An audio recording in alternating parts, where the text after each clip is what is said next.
Hello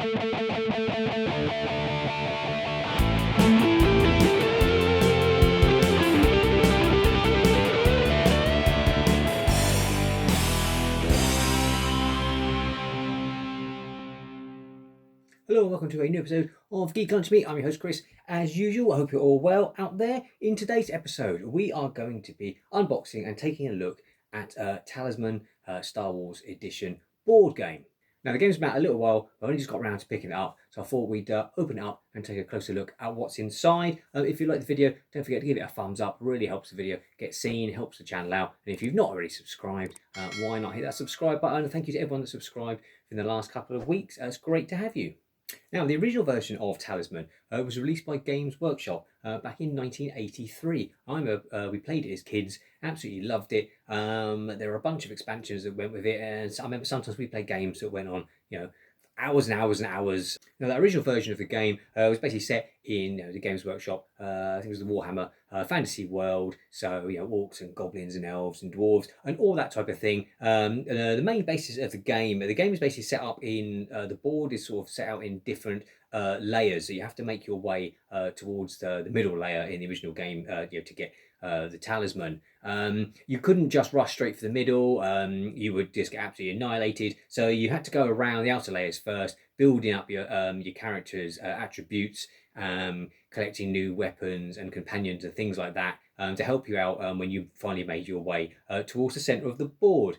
Then back in 2013, Fantasy Flight Games got a license from the Games Workshop and produced their version called Relic, which we've also played a bit, which is also fantastic. It's effectively the same game. It's still the board is set out in these layers that you've got to make your way towards the middle. That's set in the Warhammer 40,000 universe, and that's Games Workshop's futuristic universe with Space Marines and Chaos Demons and all that sort of thing. And then back in 2021, FFG announced they got the Star Wars license and we're going to produce a Talisman Star Wars edition. And here it is.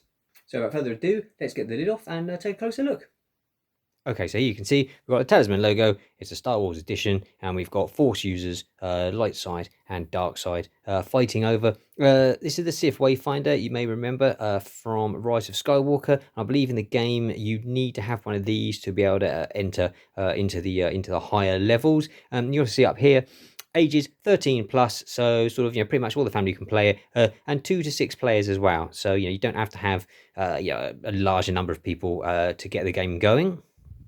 And if we take a look on the back, there we can just see you've got the board, you've got all of these busts, which basically represent you as you go around the board, and all the various different cards and things like that come in the game. So let's get it open and see what we've got.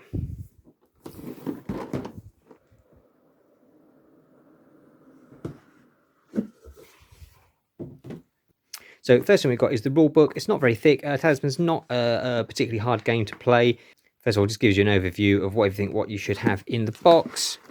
There again is the bust. This is how you set up for whichever character you've chosen. And then game setup. And then in the actual game turn itself, how you go around, moving around the board and then battling anyone that you come across. Example of the battle. And how to do that.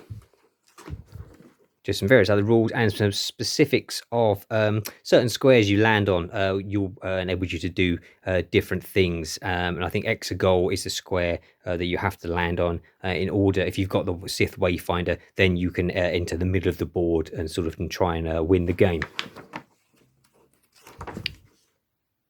And then there's just, how to win the game, and then some alternative rules if you want to make it a bit harder, sort of mix the games up a bit. Just a chart, just helping you out with the various different icons that you come across on the cards. And then it's got an encounter sequence, basically a flow chart where you can run through and move, just to help you out so you know exactly what you're doing.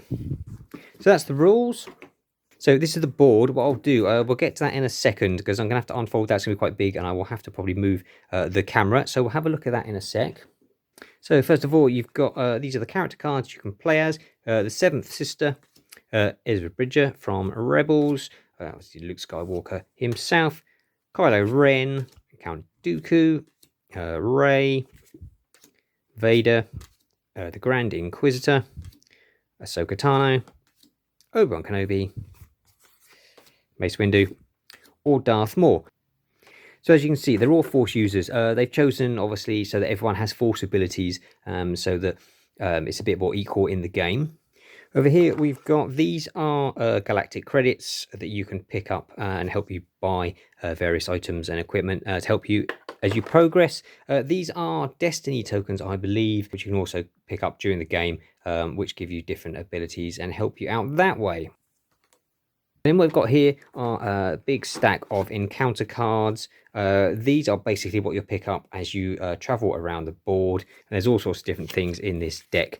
There's a whole range of things here, adversaries that you'll need to fight, companions that will help you out as you go around, and different events and things like that. All the normal board game things that you'll encounter as you go around.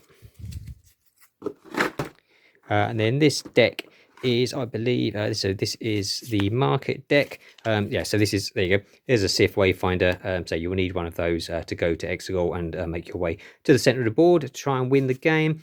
And you've got all different things, different Force skills that you can pick up, will give you different abilities.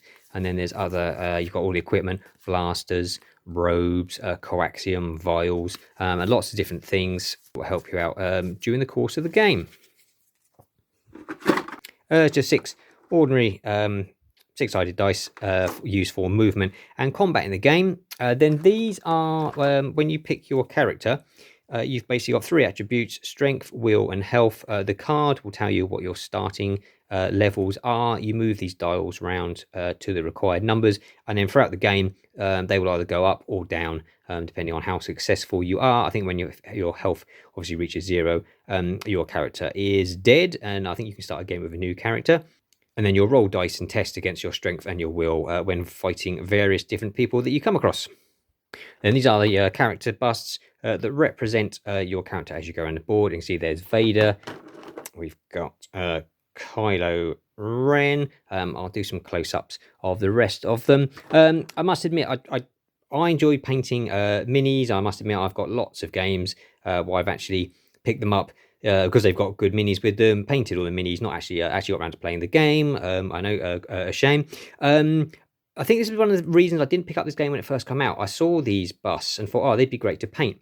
When I first saw some photos from the actual game on the internet, they're actually sculpted to look like statues. So I don't know if the camera can pick them up.